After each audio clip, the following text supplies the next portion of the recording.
health over the course of the game. So if they just fireball you into a Mask of Cthulhu, you have to heal at some point along the way there, which means dumping part of your combo, which can get very, very difficult later on. But we'll deal with that when we get to it. And Glory now going for a aggressive hand, you would have to think, looking for any kind of minion presence, I think, in the early game, because you can't just hope to necessarily do nothing in the mid game and be beaten down by these 5 drops off of Apex's Blast. Right, Armor Vendor probably premier here as well. We're seeing Glory keep the stage dive to try and get the Kargath as soon as possible. That's the only rush minion in the deck, and the Prime as well. And so having stage dive is a way to tutor out either at least the first half of Kargath or the Prime, which is the premier way of gaining armor in this matchup when Rancor isn't necessarily so strong. As for DawN, wow, what an opener. He has the flow into card draw, into Refreshing Springwater a little bit later. That is extremely powerful, and Glory has the Kargath, so he can get the Prime off of the stage dive at some point, but I wonder if it'll be enough. Yeah, I mean, this hand is decent, I think. Again, we've seen him very greedily hold on to the Troublemaker. Maybe greedily isn't quite a word, but look for it very aggressively and keep it in the mulligan. Because again, everything else in the deck effectively does the same thing. There's a bunch of removal, there's a few mid-game minions, but you want to make sure that once turn 8 rolls around, you're getting your own win condition on the line, which I'm a big fan of. Interesting hand for DawN, because he certainly wants to go Refreshing Springwater next turn, and so second Font of Power might be clogging his hand up a little bit too much for it. Just the 2 drops together seems a bit interesting to me. Even if he goes Font and plays one more minion, I think he'll still have space if he dumps the Brain Freeze next turn. Yeah, I mean, I'm kind of with you. I was also looking at not playing the Font of Power there, because it's not only the Refreshing Springwater, it's the Cram Session once the Phoenix wakes up. So he's going to have to be dumping cards here very, very aggressively, which thankfully the Font of Power does allow him to do. We could even just see omitting the Springwater next turn, and going 1-drop, 2-drop, 2-drop to spend all his mana just to make room for the Cram. Yeah, that is definitely possible. The Phoenix will wake up at the right time if he goes for that. Delaying the Springwater is not of the utmost importance at the moment, or like it's not that big of a downside, because he's in no rush to corrupt the Ring Toss in this matchup, for example. Just means that if he has Apex's Blast in the next few cards, it's potentially delayed a bit, but it's fine because he's still putting forth quite a bit of minion presence.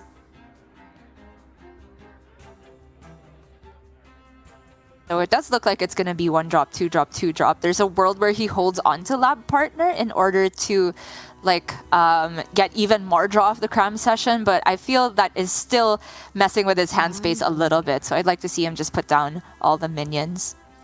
Is there any... I know that they're all 3 health minions, but is there any fear of running into Rancor? Because you were just talking about the fact that that's difficult to activate, but if you play a bunch of guys and they just go Whirlwind Rancor, for example, that could start to make things a little bit more difficult.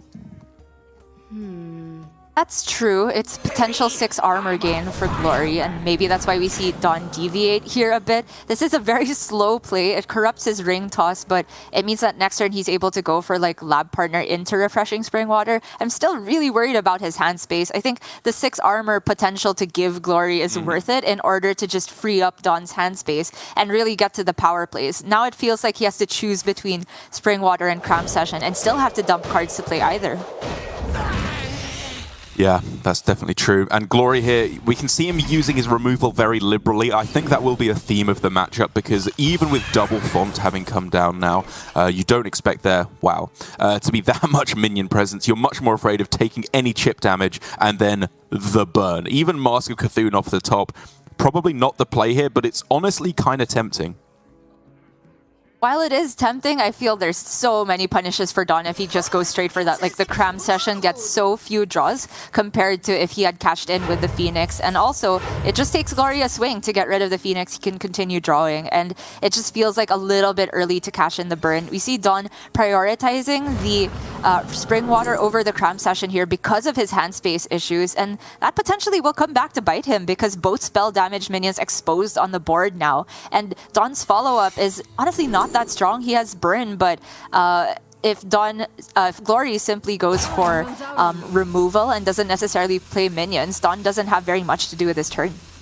I agree completely. I think that if you're going to play Font of Power and then not even tempo out the minions that you get from it as aggressively as possible, then it was just not right to play it, because it just, like you said, it's a mismanagement of hand space for the most part. And so now he could always have played Springwater. You can't always play Cram Session for a lot of value. Not to say that he's losing at all by any stretch here. He still has plenty of burn. But it does mean that Glory's going to have a bit of extra time before he needs to worry about aggressively gaining armor. Right. Or are you going to go ahead and test for CS with Whirlwind first? Even if it did not go off, he still had a way to clear at least the Phoenix with the weapon swing. But I think he was trying to set it up that he didn't need to weapon swing in the case of Oasis Ally. And he gets the Rancor off while there are minions of the size that Rancor can gain him armor, which is not necessarily always the case in the matchup. Yeah, and we are heading into these awkward turns now for DawN. It feels like he's still just going to play the Cram Session for only one draw. Don't necessarily want to rip the mask this early when you haven't seen Bulwark of Azzinoth yet, which I think he knows is in the hand after 2 Corsair caches played. Yes. Yes. Almost certainly, I think, because he played the one Outriders axe off of that. So from his perspective, it could still not be there. But very likely, yes. You definitely play as if it's there. Well, DawN gonna hold on to that one Cram Session, even floating the mana, just in case he draws Primordial Studies next turn. But there's a lot of draws that punish him for not cashing that out with the Phoenix while he had the opportunity. And as for Glory, there's the potential to go Troublemaker, but he has no idea if this is Mirror Entity. It could still be. Right, and I think, honestly, given that you've seen it's not any of the spell interaction cards, and it's not Rigged Fair Game, they're never picking Ice Barrier, right? You know almost 100% that it's Oasis and Mirror Entity here. And so swinging first does make sense. You have the potential to go Barov in order to proc it, which gives a very, very low value target for the Mirror Entity. I could definitely see that. And following the Barov, he could go for Kargath just to put it in his deck. Okay, giving Kargath to your opponent is actually pretty good because this denies Apexis Blast and second Refreshing Spring Water from guaranteed getting the full value. He has seen both Font of Power, but I think this is very clever from Glory. Yeah, it just gives a card that DawN does not want. Glory honestly doesn't care about an 8-mana 10/10. That he can deal with. It's burn spells that he can't at the moment. But with his own Kargath Prime found and a minion stuck on the board for DawN, Glory is guaranteed a target to rush that into. And honestly, for DawN, with double Mask of Cthulhu and Fireball, there was a decent chance he just never played a minion for the rest of the game if this wasn't in play. This is very smart play from Glory. DawN has a very strange opportunity to actually kill off his own water elemental here so that it does not get rushed into by the Kargath Prime. He can combust Brain Freeze it. I honestly don't think that's bad. He can just play Mask after that.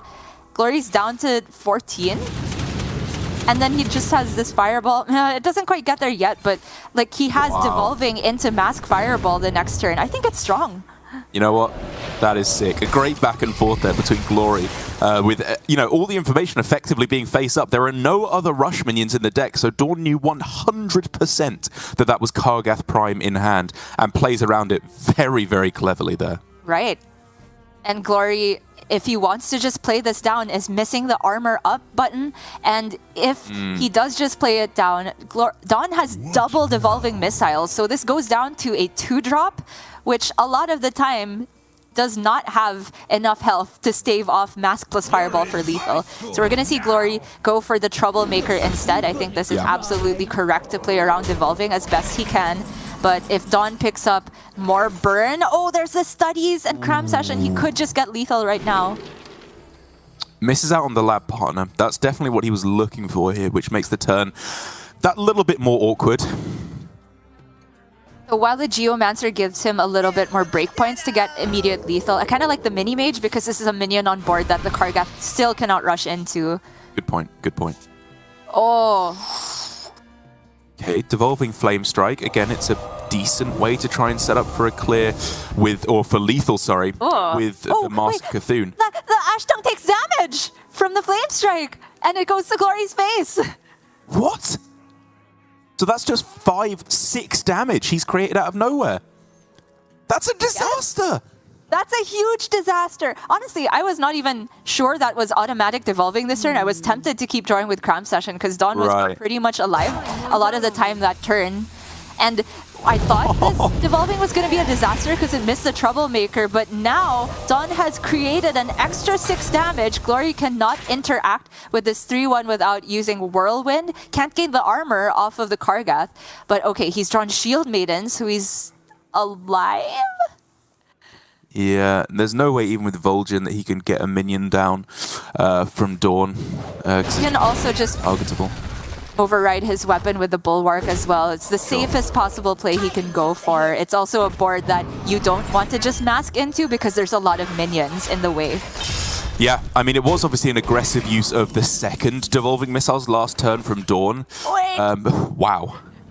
And it does mean there's a lot of health in play now, but with Kargath Prime off the top, I mean, again, if you play it, you're giving them 10 armor. DawN has kind of committed to this plan of never playing a minion now. Right. I don't think he can afford to play it, right? Because if DawN goes back up to 23, DawN can't get there. So it's draw to look for, I guess, combustion or something to soften up this board. And so the mask has more chances of pinging off all of the parts of the Bulwark of Azzinoth. He can't play Apexis because that, again, gives the Kargath something to rush into. This Miracle Mask and Pray. Yeah, like you can go Mask Ping on this turn because then you have Fireball Apexis Ping next turn if you want to go for absolute maximum mana and damage efficiency. But DawN is pivoting. He's saying, making the executive decision that this no minion game plan doesn't get there anymore. He has to go back to getting a hold of the board. And honestly, I'm not sure if that is the correct assumption. I'm not sure it's wrong, but it comes with some significant immediate downsides that Glory can take advantage of. Yeah, 10 armor for Glory. Yes, it's not the most efficient trade, but I think you take the armor while you can get it for sure.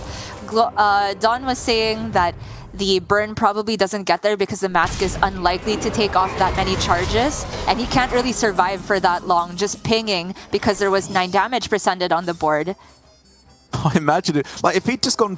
Like, maybe the play was to just go Mask Fireball and say, I have to top deck Apexis Blast to ever be able to get there. Because now, like, is he honestly going to be winning the board back? I feel like that's where Glory's deck thrives. True. And honestly, this turn, I was looking at potentially Apexis, the Fleet Tusk, and then Mask. I don't know what the breakpoints are if you're super likely to get rid of all the armor, but perhaps this was statistically better. Because obviously, if you can get the Mask face, the Apexis face, then you're happier. But there's some situations where the Bulwark isn't completely cleared, right? Right, yeah. I guess that's the potential downside. So tough to say. So tough. And I definitely don't begrudge DawN for the decision he made. It just might mean that now, I mean, Glory can just start counting up how much damage is left. He can start figuring out exactly the breakpoints that he should be afraid of. And to be honest, with no Fireballs left in the deck, 2 Ruined Orbs being the scary one. It's what? A Fireball Apexis, 2 Ruined Orbs. He's basically never dead if he just coins out Rasselgore. Yeah, not this turn at least.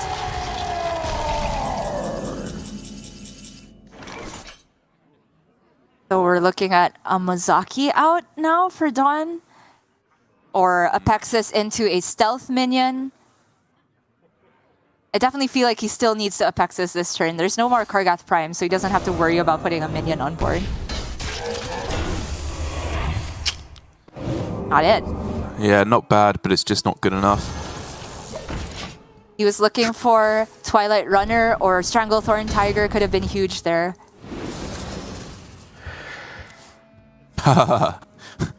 Unfortunate, the way that works. But now, yeah, keep slamming your threats down, right? No other way to gain armor, so let's just threaten lethal. And still push the button as well, goes up to 15, and Glory is thinking breakpoints now. Do I die to anything? And he can die to exactly Ruined Orb into another Fireball, plus this Fireball and a ping. Yeah, I think he was also just thinking, is there anything clever I can do with like playing Barov and Vol'jining it this turn? But it didn't actually change anything, even if it does cheat out the Troublemaker. Technically, still is threatening lethal next turn quite handsomely. And Primordial Studies for DawN. Steward of Scrolls is, I guess, the best chance you can get into, I don't even know what, Cone of Cold? Evocation? Is that enough? Nope. Oh. Mask? Is DawN dead on board? 15 plus another 6, 21, and then another 6 generated. Yeah, as long as Glory clears the Steward, he's dead on board. Yep. So, I mean, it's not like any of these cards prevent him from being dead, so he just has to take the Mask and pray, I believe, that he's not dead immediately the next turn. Cannot afford to fireball a minion.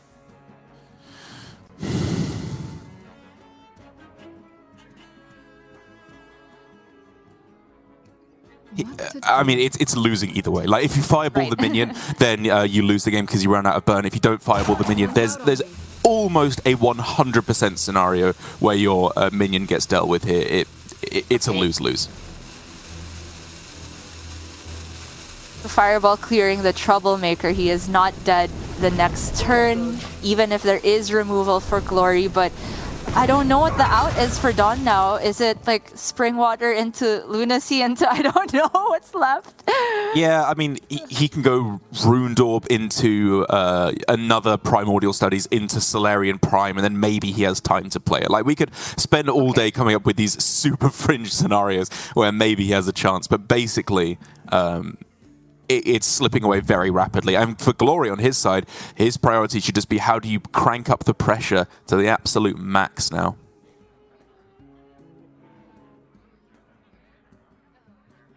So the easiest way to get rid of the 4/4 without taking damage is just Vol'jin, but the problem is it gives DawN another Discover next turn. I'm not sure if that's actually a problem, because what can DawN do with 5 remaining mana that kills Glory from what will be 17? Yeah, it's like Cone of Cold or Font into Varden, where things get a little bit scary then, just if we want to get really, really out there. And I think if he just keeps pushing face, hero powering every turn, it's a lock. There's just nothing that can go wrong. I mean, this line without pushing the Rattlegore face, he's like a little bit slowed down if DawN draws his Brain Freeze or generates some freeze, and that gives DawN some more time to discover something. But again, we don't even know what the out is for DawN. Can he discover anything that lets him win from this point? Another Fireball? Evocation? Yeah, we're in Evocation territory, you're right. Yeah, very, very firmly in Evocation town. So let's look. Double Fireball, he would just be dead before that matters towards Spring lethal. Water? Apexis? Why is the Grand Finale active as well? Oh yeah, Steward of Yeah, Scrolls Steward. is it's an elemental. Oh, Quite comical. wait. I'm waiting. Spring Water into Apexis. Still waiting.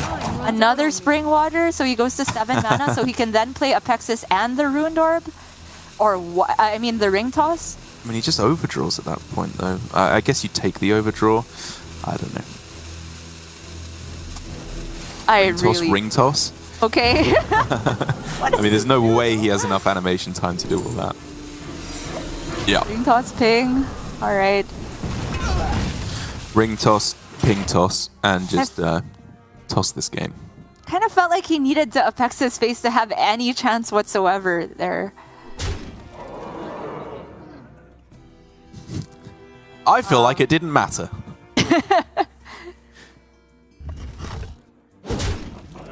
Again, Apexis into Stealth Minion is always where my head is at in these situations. You're right. You are correct. Obviously, we can see there's even answers to that with just like Barov plus Blade Storm or Minefield, but you're not wrong. He will have his head firmly in that kind of territory as Deck of Lunacy with a Ruined Orb and a Combustion left in the deck, which costs 0 and 1, so he'll get himself a 3 and a 4 mana spell to win the game. There's just no burn there. Like piercing shot, and I don't know. Yeah, Fireball, another Deck of Lunacy. Like we're getting to that point again. Yeah. It is just the slow march to death for DawN. He is giving it his all to think of any outs here, but they're just not there. Trying to trip Glory up with some secrets. I get the feeling the world champion will not be deterred by that. Fawns? Yeah, one of the better ones. Zaki, Varden. Not that. Not that. Reckless is face damage. And he can freeze the fat Rattlegore. Okay, he has board. There's a bunch of secrets as well. Yeah, fair enough, fair enough. I respect it that he is fighting out to the bitter end, because if you just come in with the mindset of I will never concede, as unlikely as it looks, even if you only pick up 0.5%, if you want to be generous in terms of the games that you're going to win at that point, you absolutely take it, because once in every 100 games, it can make a difference. So you're going to start off with the Barov here. Even if the minefield gets counterspelled, he can shield slam his own Barov and blow everything up. Wait, Well, no, the other Barov survives, right? I mean, he could brawl if he wanted to, and that would be fine as well. He could shield slam and then blade storm. Like, there's no threats left, right? I mean, there's one threat, and if it's Mordresh is the one thing he needs to be afraid of, he could like Shadow Hunter it back to hand, and then I think just win on tempo at that point. Oh yeah, of course, he shields out the other Barov. That works. Yeah. Okay, the Netherwind is awkward. He's at 18. DawN has theoretically 14. A very optimistic 14. Yeah. Stretching the definition a little bit there, but you're not wrong.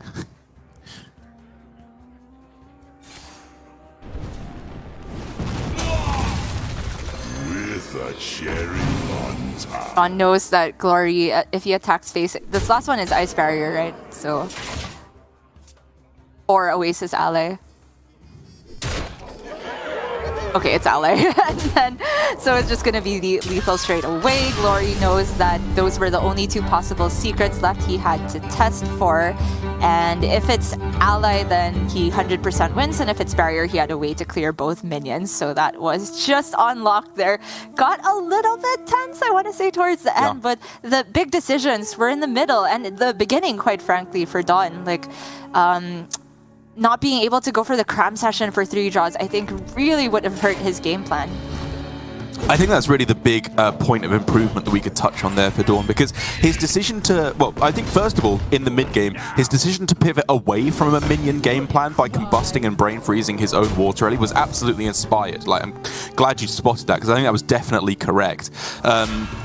This was also hilarious. But when he went back onto the minion game plan by playing out the Kargath Prime, I don't know if it was necessarily correct, but I can't begrudge him for it, because the other game plan didn't look on average like it was going to work out. So just going for some kind of a push onto the board. Maybe if he'd got more lucky with his minion and card generation, he could have got there. But like you said, his card hand management at the start, I think if he'd done that, he could have got more fluidity in his card draw and then just pushed the burn a lot more aggressively.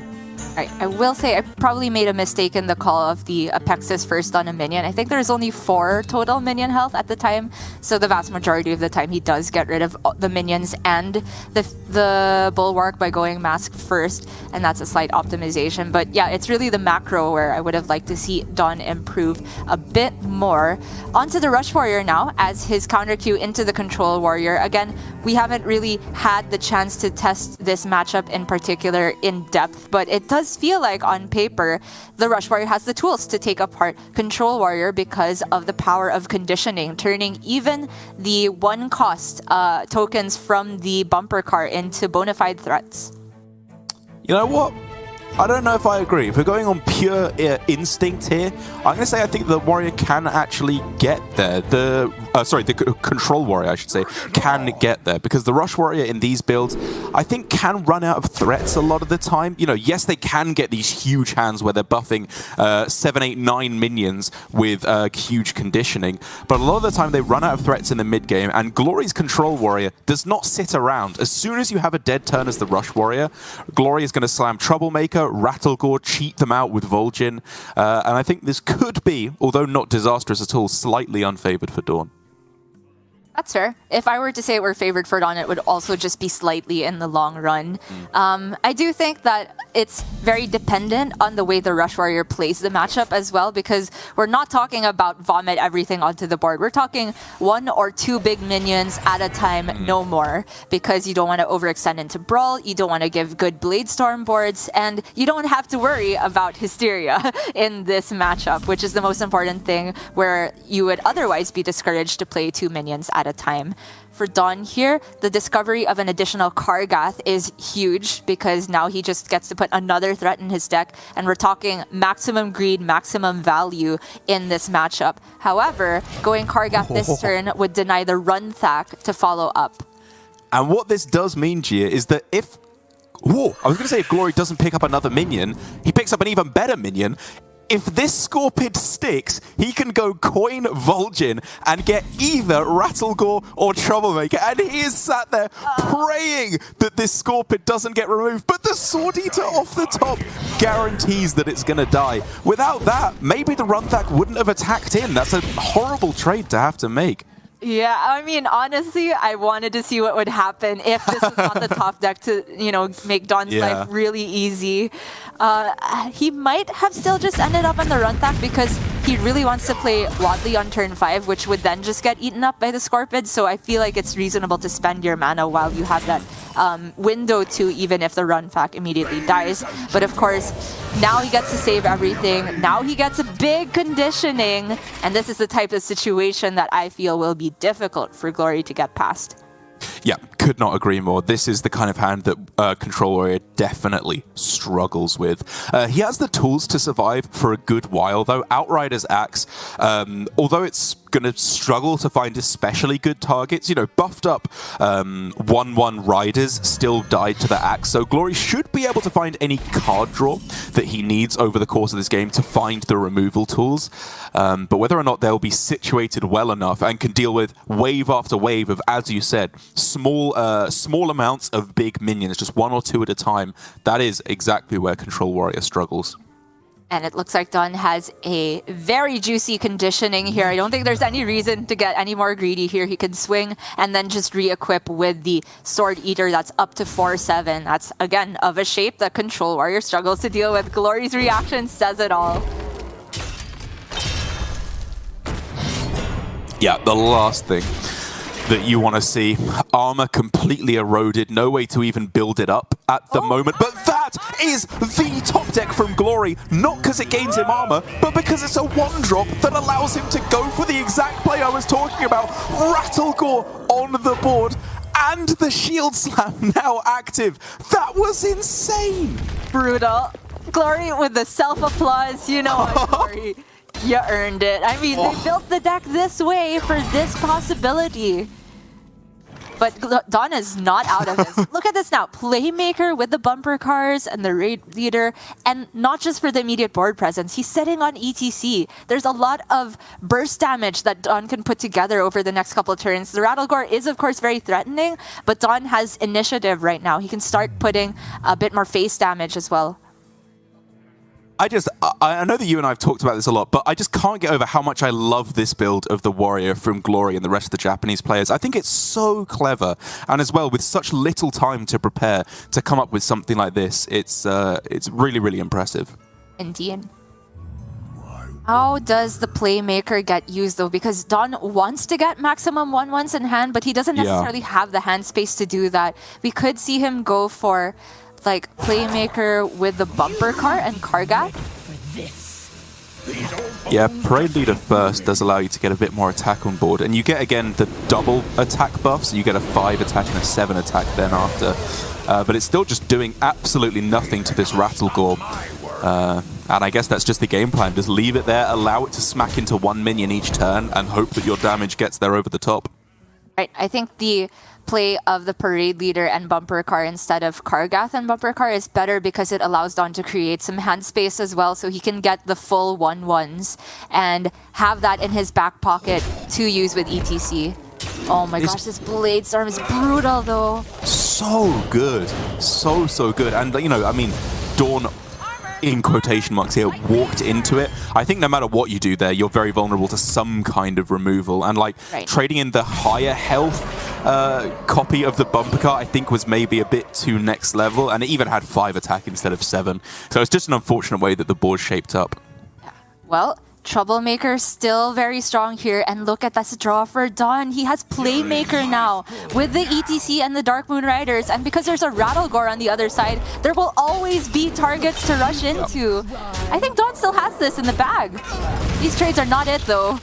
I think it could. I think it's going to be close. You know, if we're looking at one big armor gaining source, a good Rancor, if that becomes available for Glory, even just this Shield Maiden, he can gain a lot of armor here. Yeah. And even as you say, if he goes ETC Playmaker, he can get 8 burst damage, maybe 10 or 12, which is a lot, of course. But it's not necessarily game-winning on the spot at all. It's not. This Alex probably has to come down and shoot Glory in the head first. Right. And that means that there's potential to overwrite the Outrider's Axe and then get the Bulwark online. The big problem is he just didn't have a way to clear the Troublemaker without face tanking it, and that is enormous. Yeah, now it's starting to look a little bit scary. The Bulwark, which I think he is going to play here, in addition to the Shield Maiden, does lock out the Alexstrasza for the turn, but you can just spend the turn here going for the ETC, right? Even if they only do effectively 1 damage instead of 2, just chipping off a charge of the Bulwark, you've got to get through it somehow. Right, so he can get 6 of them through if he goes Playmaker with the ETC and then 3 1/1s, but not all at once because you got to trade to make all the board space.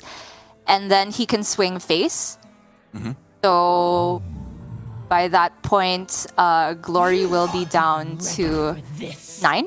And then he has Alex and swing again for a lethal setup next turn if there's not more armor gain. Not to mention the ETC and the Playmaker and the Gunarg will just be on board at the end of this. Yeah, it's the only turn for DawN, and I think he recognized very cleverly, very early on, that his game plan was swing weapon face every turn, point every minion face. Once Rattlegore comes down, you are simply not winning board control for a very long time. And he makes great use of that recognition. Like you said, getting down to the point where the Alexstrasza is the lethal. I think it's actually more than we originally counted, so it's going to be even harder to get out of range of the Alexstrasza. It's well over. Sorry, yeah, he had all the mana to play all 4 of them. I counted only 3, but because of that, an extra 4 damage. Shield Maiden picked up, but he can't play it alongside Brawl. He can't even go like Barov Minefield into Shield Maiden. Yeah. And he's got to know about the Alexstrasza unless he thinks that the draw off of the Ringmaster Watley was Tent Trasher. It could still be from Glory's perspective, but it's kind of like a 50-50 as to whether he's alive from his perspective now.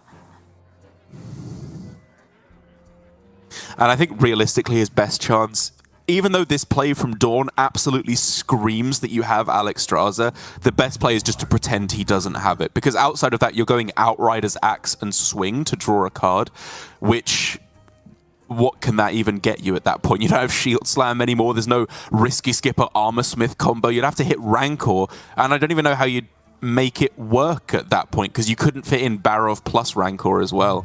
Yeah, this doesn't work. The cheapest way to clear the board is either Brawl, which is not guaranteed to clear, or Barov and Minefield, and then he just does not have the mana to go Shield Maiden on top of that. And even if he could, he couldn't fit in the hero power, so it's a catch-22 for Glory. He knows it. That kind of hand from DawN with the huge value conditioning is just too much to get through. Yeah, it's Glory effectively conceding here, even with Blade Storm, Hero Power, Shield Maiden, whatever. He knows there was no way out of this one. And DawN getting the job done with the Rush Warrior, getting pretty much the best possible hand that you can get, I will say. But it's interesting to see the interaction where, honestly, Glory's deck was also doing close to the best thing it can do. He wasn't able to go coin Vol'jin into the early Rattlegore. He was still able to get it down on turn 6 though, which is way above average with this deck, and still was not able to overcome all the burn damage really. Not even the port control, just straight burst from the Rush Warrior. And Derek, I'm going to go ahead and say that Rush Warrior's favorite here, because you know what? Even if DawN didn't top deck the Sword Eater to deal with the Scorpion, he never even used the run back that whole game. He could have used it into the Scorpion and still won, most likely, and gotten buffs on a bunch of his minions in the meantime. I don't know, of course, we have that one small sample size, but I feel like the Rush Warrior should be able to buff a bunch of cards with conditioning more often than the Control Warrior is even able to turbo out their Rattlegore, and that feels like the best win condition in the early game for the Control Warrior. So, just my 2 cents. You know what? I'll let you into the secret. I was just saying that to get even better analysis out of you, and mission accomplished, Gia. Well done, as I do think you raised some excellent points about that matchup. But Glory now switching over to the OTK Demon Hunter, a matchup that we are a little bit more intimately acquainted with in respect to its matchup against the Rush Warrior. And do you think that he's going to be in a good spot here? Again, not much has really changed between these two decks. It's only Crab Rider for the Warrior that has seen a nerf recently. Or is it just kind of business as usual with the OTK Demon Hunter? I think usually argued as a very slight underdog. It's what I think, but honestly, the more I've watched these OTK Demon Hunter top-level players pilot the deck, where they're very quickly just throwing out Ethereal Aug Merchant / Talented Arcanist, any part of their combo that's redundant in order to turbo out their card draw, the more I feel like the OTK Demon Hunter is in with a very good shot. And also, the tech of the Acidic Swamp Ooze is not useless in this matchup. The Rush Warrior is effectively playing 4 weapons with the 2 Sword Eaters and 2 Imprisoned Gnar. So that's a decent card to have in the matchup, and I think the Throwglaive that's tucked in there with a Moarg is really, really powerful in order to take down the mid-sized minions that you don't necessarily have the answer to without Immolation Aura. Yeah, that's right. You have to reevaluate Throwglaive in the context of double Talented Arcanist, double Moarg, or even quadruple Moarg, if you want to look at it that way, in the list, because it very commonly gets up to that 8 damage breakpoint where it's taking out Troublemakers, it's taking out Alexstrasza, it's taking out buffed up minions in the mid game. So I do agree that Throwglaive can be a premium tool to try and have another removal option against Rush Warrior. But here for Glory, with a bunch of 1-cost cards here, if you want to consider I-Beam that way. I think that was a full hold on all of these cards, as we have seen the Japanese players in particular, I think, on OTK Demon Hunter, really valuing cards like Double Jump and the Illidari Studies on turn 1. I think it's perfectly fine to hold on to those, and I-Beam in particular in this matchup is a way to take down just early Parade Leader, early Rakara, early Playmaker, all of which are very valid plays in this matchup, because if they stick, then the Demon Hunter is taking far too much damage. It's also just an easy card to dump, and you know, I guess Glory just kind of knew there's a good chance he was going to get Skull off of the Studies, and now it's in a position where it can be outcast. However, he is essentially going to have to waste the discount on Illidari Studies to get to it. That's true, actually. Yeah, honestly, I hadn't actually factored that in. I was looking at a turn 5 and 6 Skull if he gets there correctly, but you're right, it's going to be 6 and 7 instead, which is, you know, kind of a downside of holding on to the I-Beam at all, even if it is in the good position. But now for DawN, I don't expect to see a repeat Dark Moon Rabbit this weekend in GM, as the Blood Boil Brute seems a lot more sensible. Okay, well, that's a way to use the discount in a way that's not completely zero value, but it's almost effectively zero, because he's still just going to Chaos Strike and Hero Power this turn, and the Hero Power is not super significant. Is it ever Tempo Moarg? Is that something you consider in the matchup? Demons. Definitely can consider it. I mean, there is no targeted damage spells from the Warrior to take advantage of, but there's just rush minions, right? So I feel it hardly gets anything done on board. Fair enough. I mean, obviously he has to play it before turn 6, but with these I-Beam and even the Fellscreen Blast now as well, I think, as you pointed out, will have much more value later on. But DawN now, despite having what is a relatively slow start, at least in terms of active minion development, has been spending his mana proactively, and he can start to make big use of that in the near future. It's kind of tough, though, because Warmaul Challenger is obviously a lot better of a play in terms of mana utilization this turn, but it's a fifth of the attack of Warsong Outrider here. It's so much less aggressive. Yeah, it is so awkward, but I think DawN, while he had the option to put more attack on board by going something like Warsong into Coin Crab Rider, he really wants to save this coin for the Troublemaker is how I see it. So next turn is probably when he cashes in the discounts from those athletic studies, and then he still gets to hold on to the coin. For Glory, he's actually honestly somewhat happy to see damage hit his face because now he gets to actually heal with his I-Beam. But it's a weird turn because he also wants to eventually play the Moarg on the left, right? And that's still one more turn that he has to do something before Skull. So I think this might be just like hero power the Gunarg and shoot it, or just completely hold. Okay. Yeah. I was leading up to essentially the same thing. Whether you use one of the cards on the right or pass, I hadn't quite decided. But yeah, because next turn you're going to take more damage, but you're going to heal it all up anyway. And if they go Coin Runthak here, for example, or Slam a Rakara, something like that, that's a much higher priority removal target, definitely want to save the Moarg plus I-Beam for that. So good, disciplined play, as always, from Glory. And for DawN, looks like he is going to go for yet more annoying and unthreatening minions here. If he's going Gunarg, it feels like he's going for second Warmaul Challenger instead of the Outrider, which in terms of timing, I'm not sure why DawN is saving the higher attack minions, because he is the aggressor for sure in this matchup. Wow! It's just funny in the way it works out for Glory because there's no good target for him to I-Beam with a Moarg. He hero powers? Really? After, like, not playing anything? Even the Warmaul Challenger? Like, I get that you're trying to hold out for a buff because Warmaul Challenger becomes a lot better if you hit conditioning off the top. But he has ways to spend his mana anyway. You don't need a conditioning to make this hand work. He can spend all his mana from now until Coin Troublemaker on 7. And I think I liked that a bit more. You just want to force Glory to have the answers.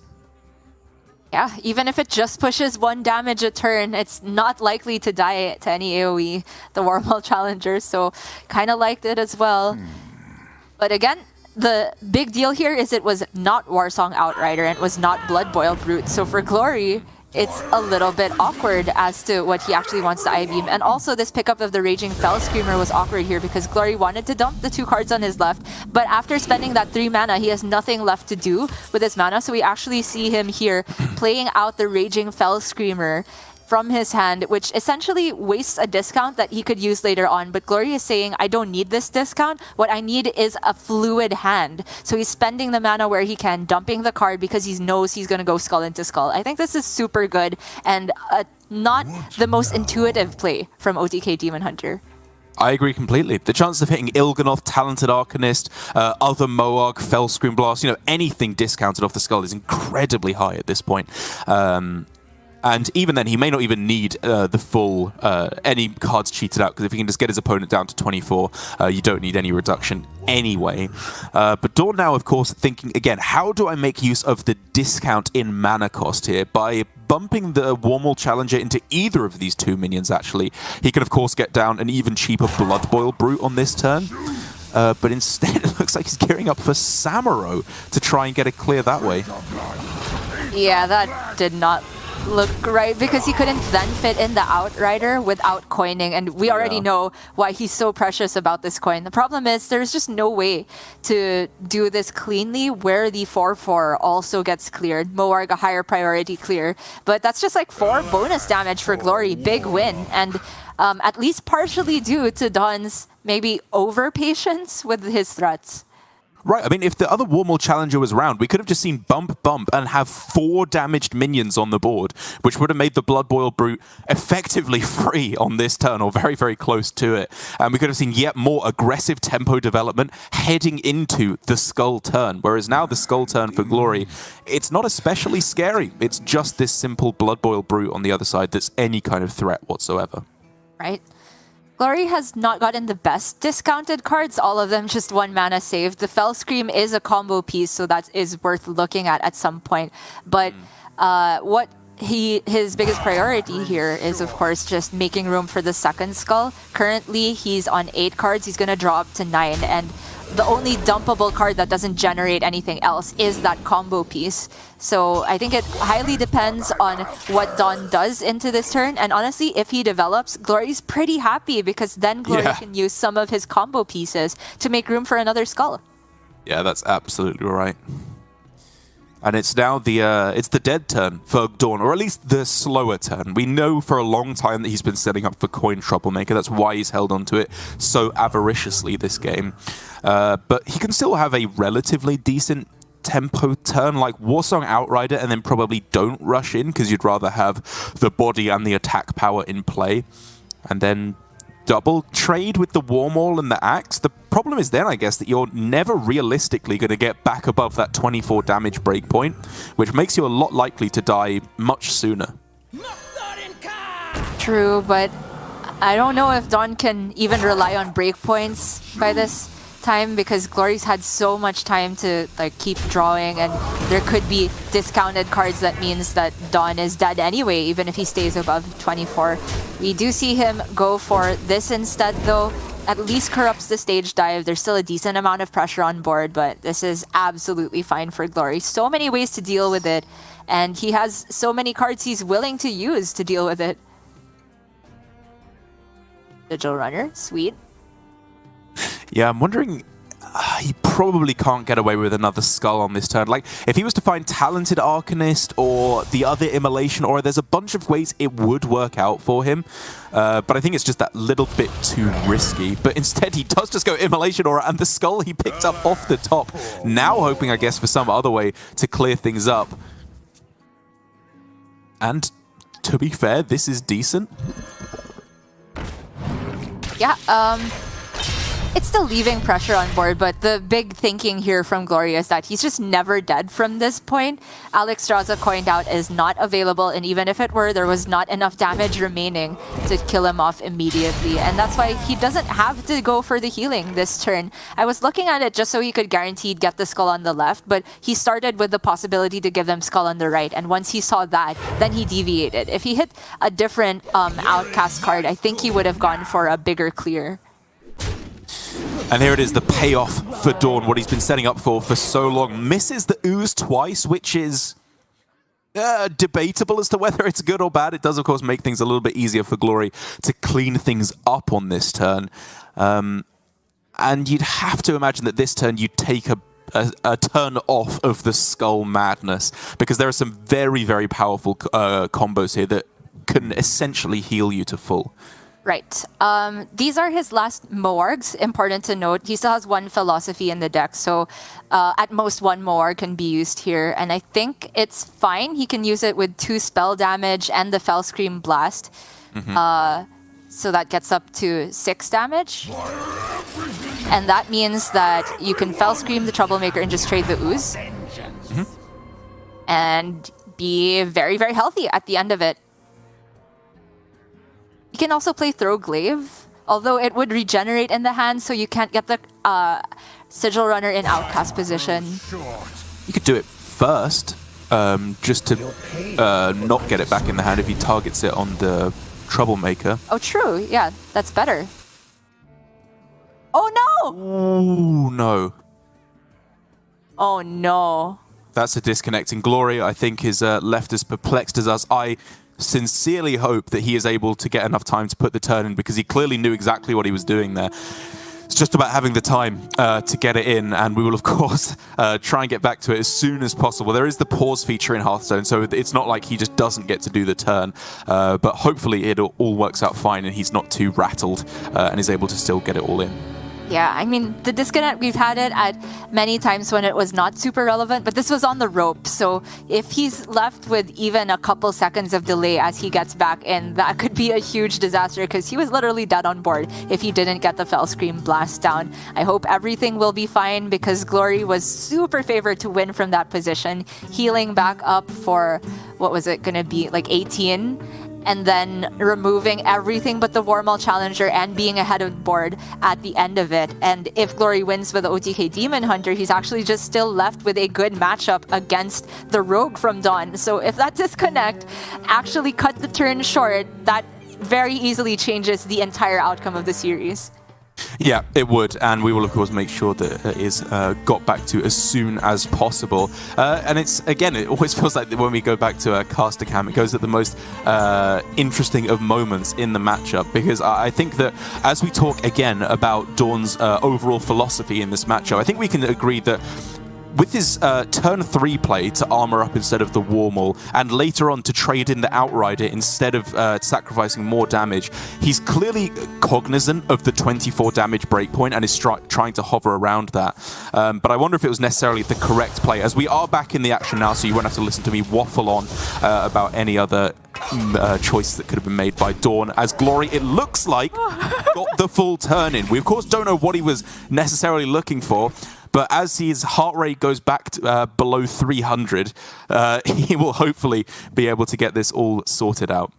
And I'm having a heart attack just watching Glory. And we do see he went for almost entirely the same play that we were talking about, except instead of going for one Throglaive first to get the Sigil Runner in outcast position, he has just taken the full board clear, which is of course super relevant as well, because it means the Ooze with spell damage can't just be traded down on board, and Glory is winning on board. I think that's worth missing one extra draw for.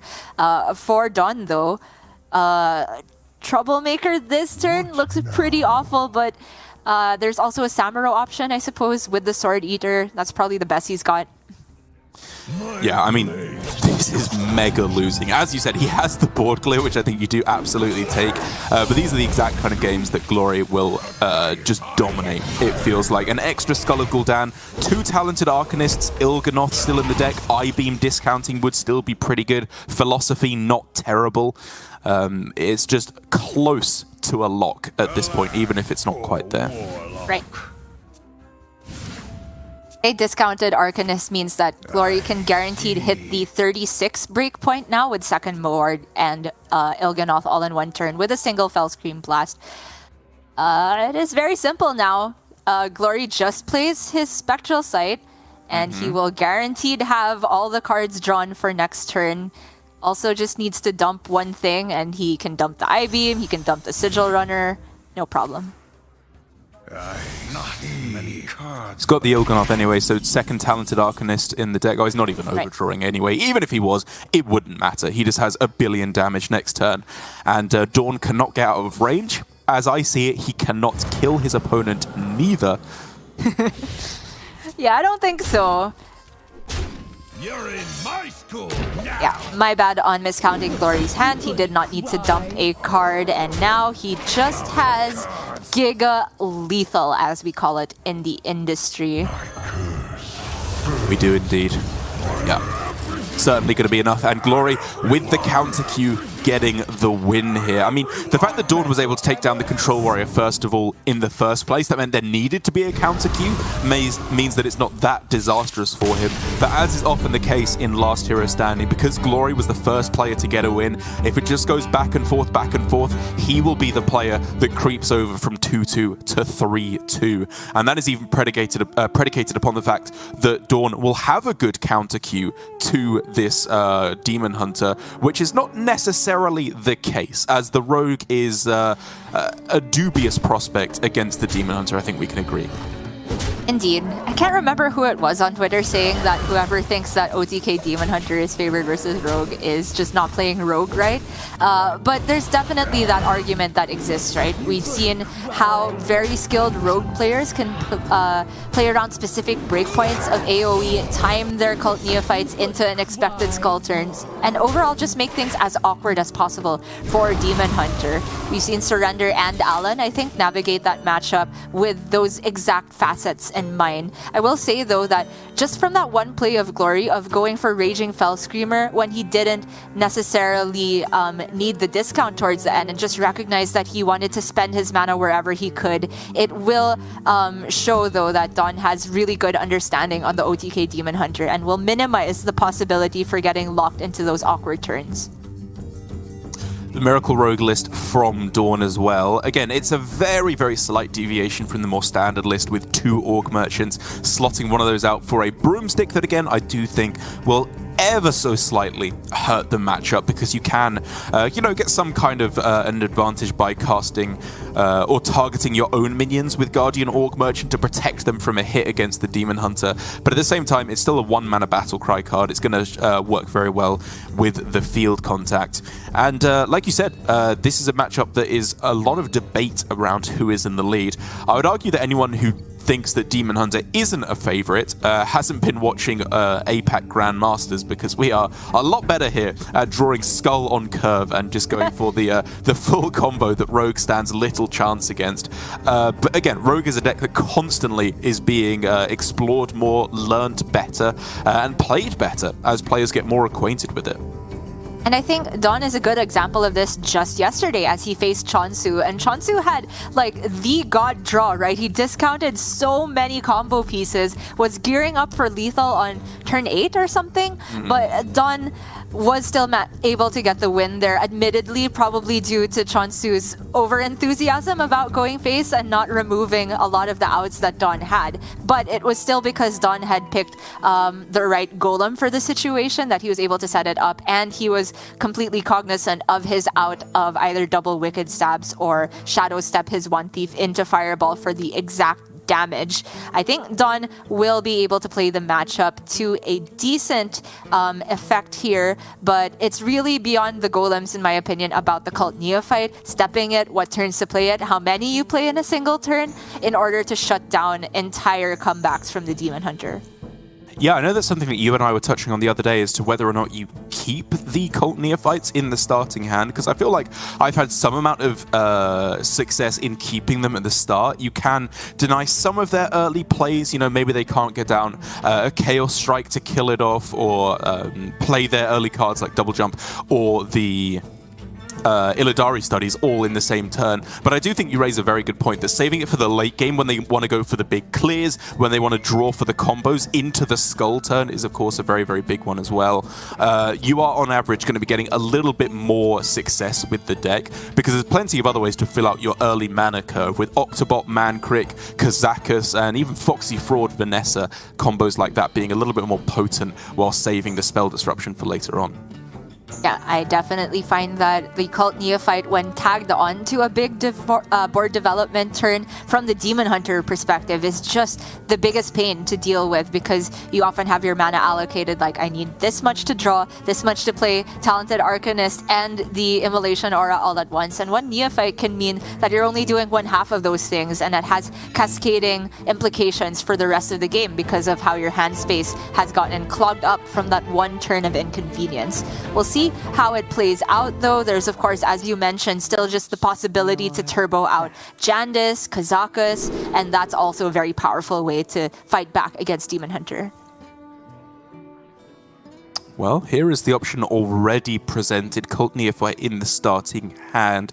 I think against Demon Hunter, like this kind of hand where you just have a bunch of early minions, you're not keeping it, but if you end up with it, some matchups you are happy, like against Rogue, I find a lot of the time if you just go super wide, they could struggle to answer that. Paladin as well, just having a bunch of early drops is very potent. But against Demon Hunter with Fell Screen Blasts and the Immolation Auras as well, these kind of chump minions that you're throwing down at the start, not quite strong enough to be worth holding on to, or even being happy if you end up with them. Agreed. DawN gonna go ahead and toss the Neophyte as well. I think that's still reasonable because, again, potential to be stronger later on than in just on curve. And as you said, those boards that even if they're able to tag on a Guardian Aug Merchant onto, say, a field contact, which is often how the board state looks like after a big field contact turn, Demon Hunter just laughs at that because they deal 1 damage twice instead of like how School Spirits works for Warlock. Coin Swindle is an interesting play. It, of course, gives up a lot of potential tempo by not being able to coin Kazakus, coin Mankrik, whatever else you may find. But he was, of course, digging for any playable 2-drop to start piling on the pressure, or I should say any 2-drop that isn't Tenwu that you want to save. And it looked like he'd drawn dead. He has got Foxy Fraud now, which I imagine you probably rather play down than the Tenwu, to be honest. It's pretty close actually, because the Foxy has additional utility off of your next few top decks more likely than the next few top decks have with Tenwu, right? The Tenwu becomes really strong if you're able to pick up Shadow Step, in my opinion. So you can go for a Jandice turn into like Shadow Step the Jandice and then Tenwu it and play Jandice again. It's a bit farther in the future, but maybe DawN is going for that type of optimistic gameplay because he feels that he's unfavored, and I think that's still reasonable. The coin swindle, I think, was mainly to look for ideally Octobot, and he misses, which is painful.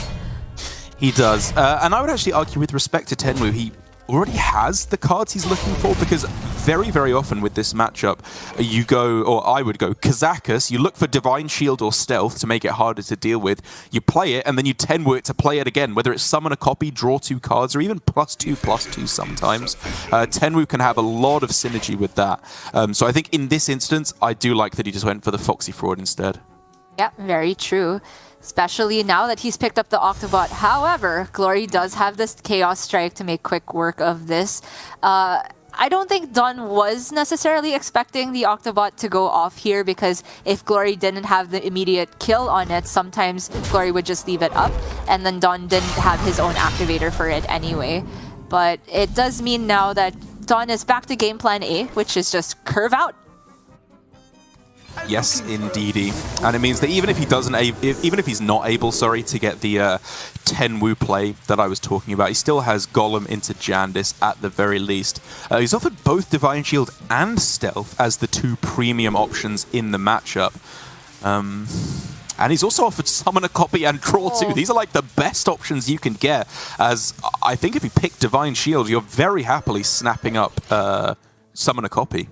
Yeah, those would have been my choices there. I think the Divine Shield is more powerful than Stealth at this point in the game, where a lot of the time the Ooze trades into the Kazakus, and then you're just faced with nothing on board, and then the Divine Shield requires either a hero power or some type of proc into a buffed I-Beam. It's just a lot to ask for, right? And I think it's worth the utility compared to Stealth. Wow, he got it. Divine Shield and Copy is sick. The Cult Neophyte is, of course, somewhat tempting on this turn because you are heading into that turn 6. But when you phase it down with 10-10 and like double Divine Shield on the board, you're definitely going to be going with this instead, because now Tenwu next turn to play it again. And honestly, I wouldn't even be surprised if we see Tenwu Secret Passage just to look for Shadow Step to try and play another 5/5 Divine Shield for 1 mana effectively. Oh, but also the Cult Neophyte to go with that turn is kind of backbreaking, right? Because it makes Glory's clear options a lot more difficult, and it already looks like Glory potentially takes this turn to set up for a better clear, because as it stands, he can go something like Hero Power down the 5/5, and then Moarg, Ethereal Aug Merchant, and Immolation Aura after the Ooze trades into the other Divine Shield, but it's so expensive, and he has to tank 5 in the meantime. Yeah. Okay, spectator.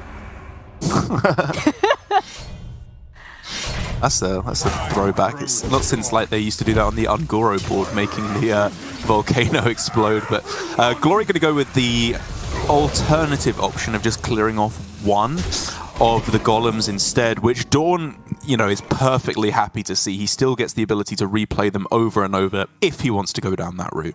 Right. I think this is very reasonable from Glory. Also, not pinging off the shield is super smart here, because if he had pinged it off and he was expecting something like Shadow Step, or rather traded the Ooze into it, then the Golem could take another value trade and then be Shadow Step. Whereas right now, if DawN wants to replay the Golem, then the Ooze sticks around for the meantime.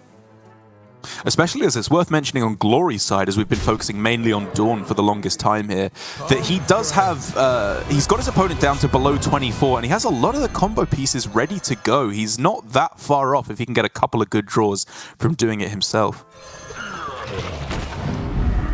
So not trading first reads Broom to me here. DawN can go Cult Neophyte and Broom, or Broom and Prize Plunder, but I'm super interested in playing the Neophyte this turn, because like Glory had no good answer for both the Golems last turn, and how is he going to deal with another 2, especially if he's on a bunch of mana restrictions? Yeah, I agree. I was also interested in the Neophyte on that turn. I mean, I guess it's going to be good at any point, and if you do wait, you can go Neophyte Passage and hope to find Shadow Step to go alongside it. But it does mean it's a bit of a godsend from Glory that he's actually able to play and use this card draw and the cards he gets from it now. Yeah. To be fair, from DawN, if he had gone for Neophyte, I think he would have had to trade the Golem before stepping it to get the full board clear on both the Ooze. Although there's some argument for just leaving the Moarg, or clearing the Moarg and then leaving the Ooze up. But this is still very decent for Glory as long as he gets a cheap enough card to outcast the Skull next turn. But, oh my goodness, this Shadow Step.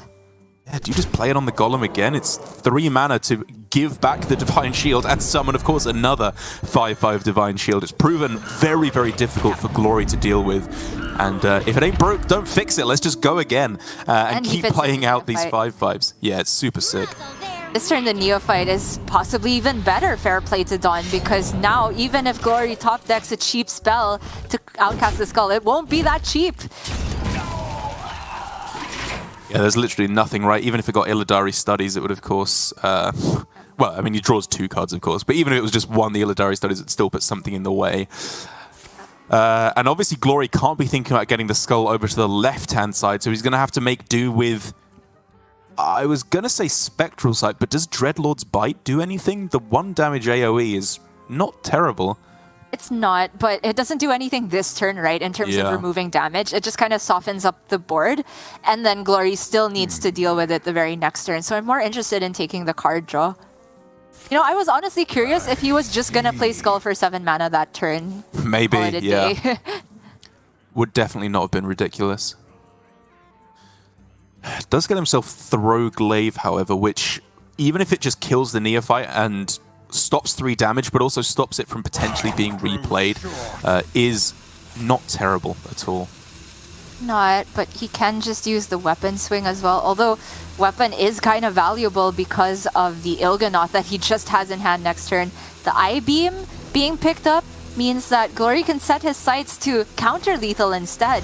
Right, he can. And I was wondering if he'd go for the Throw Glaives this turn and save the weapon hit, right? Possible, but Neophyte being left on board, I agree it's probably too much of a threat. Whether it was going to be the I-Beam or the weapon that took it down, I was surprised to see both get expended here. Yeah. Yeah, the weapon hit I do find a little bit more questionable, just because he still has Il'gynoth combo. And again, he's not looking to do it next turn, very likely, but you have to bear in mind there's potential 6 extra burst, or 3 total over extra. These are premium to get off Secret Passage. Mancrick, Neophyte, and the Vanessa picks him up I-Beam. That's not too bad. Yeah, it's a 2/3 as well. I'm just playing all of these cards down and making it as difficult as possible for Glory to do anything. This Neophyte, man, the more I see it in the late game, the more it's just absolutely back-breaking for Demon Hunter. I'm thinking about positioning for Fellscream Blast as well, which I'd imagine you'd just want... I don't actually know which one the best is. I thought it would be the Divine Shields next to each other, but I could be wrong. Yeah, it means there's no 3 undivine shielded minions next to each other. So if they're going for a combo that involves double Fellscream Blast, then there's no clean way to do it. So I think this is probably smart. Yeah, no 2 minions as well. So yes, yeah. Minimal damage from a Fellscream. Not that Glory is capable of doing that. He has 0 discounted cards right now. He's staring down lethal on board. And Arcanist Throwglaive only works with the first Throwglaive, right? Yeah, he could still then clear off the Mancrick and the Neophyte, which of course stops immediate lethal, but Alex Straza, what would that be? 1 Wicked Stab gets there. They wouldn't even need the 2 because the dagger would be able to get there. It's so likely that you're dead then.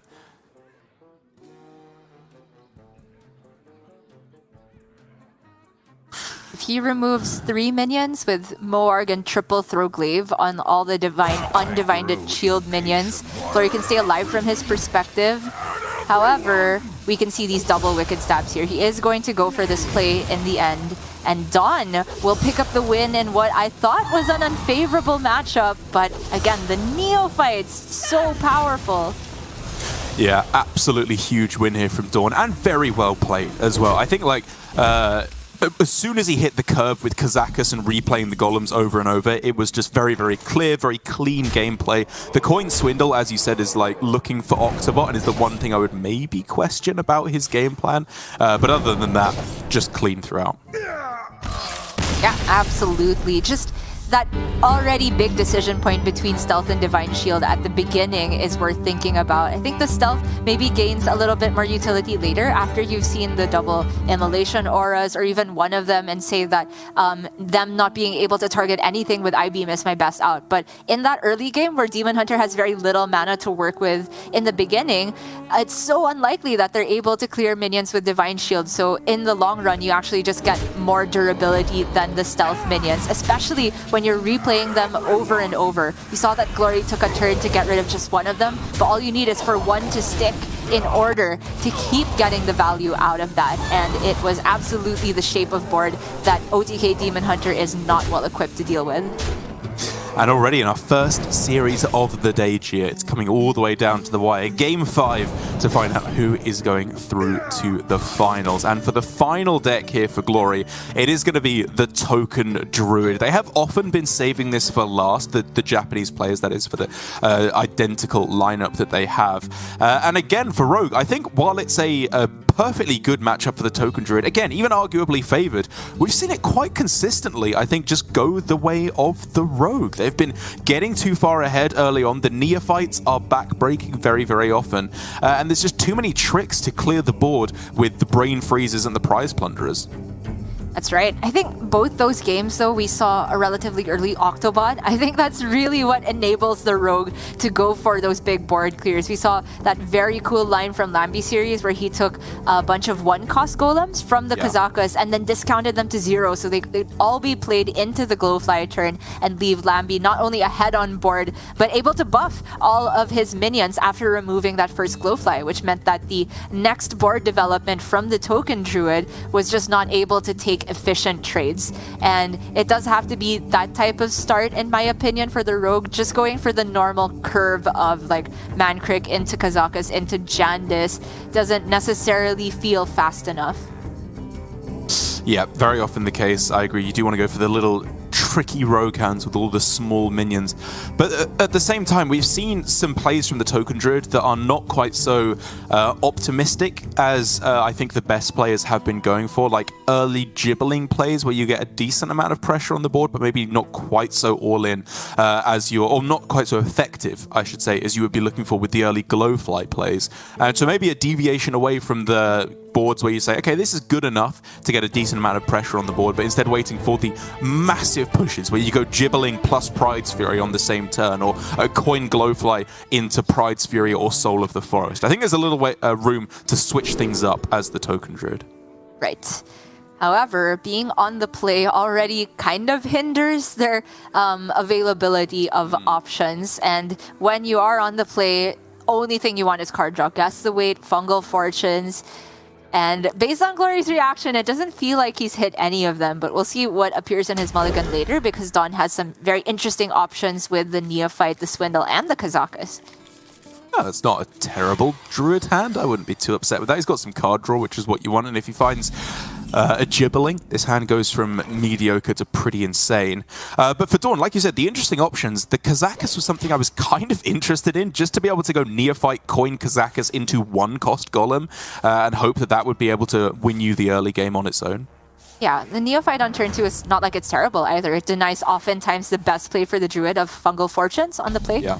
And it was a decent curve, but I don't begrudge DawN looking for specifically this card, the Octobot. It's so hard for Druid to get rid of this without proccing it, and oftentimes they will ignore it, which means that if DawN gets his Aug Merchant at any point, the Octobot is extremely powerful. I'm super tempted to just drop it down right now, but again, the Neophyte is still denying a potential Fungal Fortunes. It's exactly Fungal Fortunes that you're afraid of here, though, right? I mean, sorry, not exactly. Maybe they have the huge Gibbling turn. They just go all in right now. But I think more likely it's Fungal Fortunes in a hand that they full mold. Like, it's not especially likely that they have it. And this hand gets really good, actually. If you just go Octobot, get it down, field contact, Neophyte, step, Neophyte. There's some funky stuff you can pull off. Right, I was definitely looking at that usage for the Octobot. To be fair though, DawN just doesn't have an activator for the Octobot just yet, so you might be thinking I'm missing 2 damage in the meantime that I don't get this down instead of the Neophyte.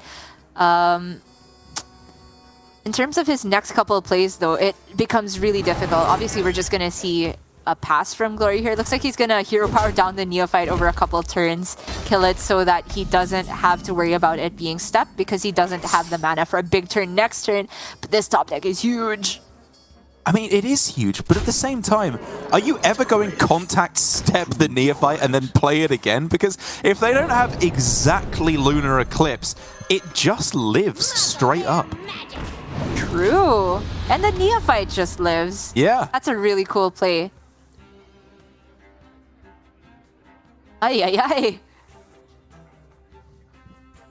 Glory can't do anything. He can build some Gibberlings, but they're very dead on board. They are. And then, I mean, honestly, for after Glory probably just passes here, you'd have to imagine again. I don't think he's going to be going in with any kind of Gibbling plus Adorable Infestation turn. Maybe DawN just goes for Secret Passage next turn to try and find another Shadow Step or Tenwu to go with the Neophyte again. He could get close to locking this one out already. Yeah, that's very reasonable. Seems a lot stronger than just Mankrik when you have this absolutely premium situation of having the field contact survive on board. Like, he could just go Power of the Wild for a minion. I wouldn't hate the idea of, just because maybe you expect you need to start fighting back. But honestly, even then, you just start opening up Rogue's possibilities. Then they can play Brain Freeze, they can play Prize Plunder. It probably makes the turn better if you do that. Right. Okay, with the pickup of One Thief, I think that's enough already to warrant going Mankrik instead of Secret Passage. Cone as well? Oh my goodness. Broom, Cone, these are absolutely absurd cards to have found for DawN. He is so far in the lead already. Even if it's like the perfect Glowfly or, I don't know, Lightning Bloom off the top so that he can go Gibbling plus the Pride's Fury, I still don't think it's enough.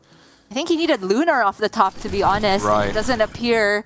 And so, is DawN able to get lethal somehow this turn? He's already turning 10 on board. It feels really close. I mean, I think realistically, you just go like Octobot, then Broomstick, or would you? Yeah, like obviously, I'm thinking Octobot Broom is pretty good, but the thing is, you might want to save Broom to get more minions rushing in. This is pretty good, though. Bot. It's both the Octobots, and then he has the One Thief. Oh my gosh, Vanessa. I guess just gonna give him a Glowfly, but whatever. I mean, the only question is whether you go Coin Passage before you rush in, because you'd rather have a different hand. But you can just bump once, play the One Thief, bump again. Yeah, this is just I like really that. Nice. Because he can end with the Cone of Gold. That's the real kicker here. Wait, not there, right? You want to put another 1/1 on board so you can Cone of Cold? Or I guess you can still just like freeze 3 of them without killing them, and that's. I mean, he literally doesn't even need it at this point, though. If he doesn't want to, like, you probably still do it, but he could just full trade and be fine. I guess you'd rather keep the minions in play and just go for lethal, but whatever you do here, it's just insane. True, all of it is extremely powerful. DawN doesn't need to kill more minions. He just needs to neutralize them because he is threatening lethal next turn. And Glory can do a whole load of nothing about it. He just wasn't allowed to play Hearthstone this game. Arbor up, you're dead. He has to dig for Lunar Eclipse and Thorn Growth sentries to put some taunts in the way. Yeah, so Innervate Fungal, or maybe even just start with Gibberling in that case. Sure.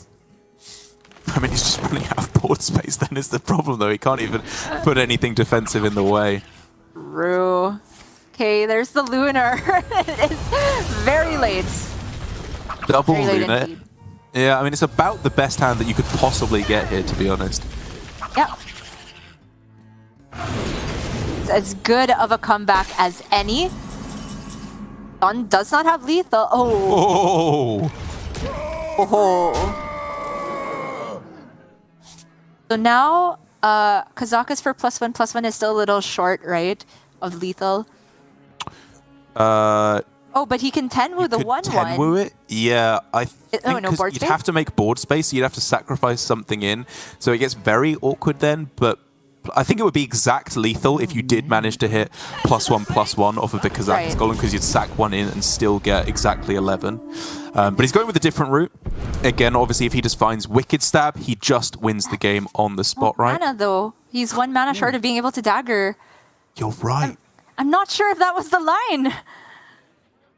What? I think you start Kazakus, and if you don't hit the 1/1/1/1, then you go for shoot or rush, and that's still okay, because the mana's just I not agree. there. So now he has to dig for Prize Plunder? Prize Plunderer and Shadow Steps? Yeah. Oh my goodness! Is this slipping away? I was counting out Glory already. Okay, that's a thought Prize so Plunderer. too. That's a Brain Freeze. This is a good hand to have found. This is proof. Yes. But he's not able to clear anything, and Glory just has Arbor Up, Power of the Wild, and Pride's Fury. But he's also just kind of dead next turn if he doesn't clear most of this. Oh my goodness. Okay. Oh, DawN is stressed out, but so am I. He has Alex in hand next turn, so literally if Glory doesn't remove everything but 1 damage, he is dead. He has Solar plus Arbor now. It's still not lethal. It's not. It's 18, Oi, oi, oi. and there's no taunt. He just can't clear everything. Yeah. That's game. I mean, Man, he can do his best from his perspective against everything. I mean, he's probably not even expecting Alex all the way down to 7 mana, so the breakpoint he'll be thinking about is very likely Wicked Stab. So he's thinking, how do I leave anything less than 6 damage on board? If DawN hadn't found the removal options last turn, though, there might have been 5 of these left on board, which would have been exactly 30 damage with the Solar Arbor. Like, that could have gotten pretty sketchy. You're right. I think in the end, though, the rogue hand that he got was just too premium.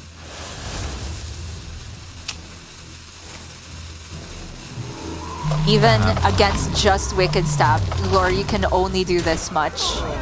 He's just praying there's absolutely no damage for DawN there, but I think Glory knows there's just too much drawn, whether it's Alex or the Wicked Stab. DawN gets there in admittedly a rocky finish, but he is the first one heading to the finals of Week 5 APAC GM. And doing it in style. I think overall a pretty good series. A bit of a blip there at the end from DawN where things maybe got too a bit too difficult, a bit too close than maybe they should have been.